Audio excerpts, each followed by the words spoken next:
The big talking point, of course, for the industry is AI. How is that impacting Belgium and the Netherlands, in your opinion? Yeah, a lot. For now, it's just like talking about trends, and AI is a huge trend. Nobody really knows what we can do with it, what's able to make an impact on the data center industry. So what we see is that some data centers are anticipating in growth, so they build a room or they reserve some space. But on the other hand, we see also smaller edge data centers coming up, or hubs, so closer to the users, closer to the end users. And and this is where our approach with the complete ecosystem of clients is much more important. To find out what is it going to be in the end and what's driving our growth there. So what next would you say for your expanded territory? Are you going to grow dynamically? What else is happening? Yeah, so it's not only data centers.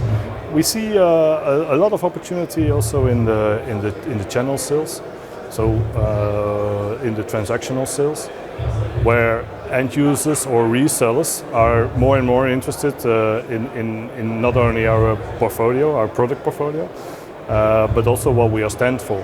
So sustainability is a huge topic. We always talk about sustainability, and this is becoming more and more important as well for end users. How do you produce your products?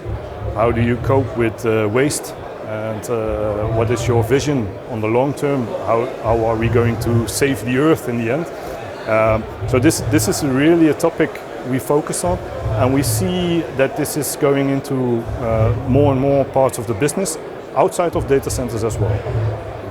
And then, I mean, obviously coming from Belgium, or having run Belgium, the very centre of European legislation, how do you see the impact of regulation growing on the sector, and how's that going to affect your operations in the Netherlands and Belgium in the near future?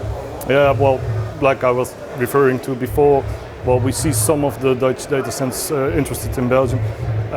Is that due to restrictions? Not always. It's more becoming a grey area, because we see some of the big players like Google and Microsoft, they have received a green light for building another hall or part of the data center. So I think it's case by case, and it's up to the data centers to come up with a good business plan and see where they can make their own growth within the Netherlands, but they're happy to join Belgium as well, of course. So this is where we stand today.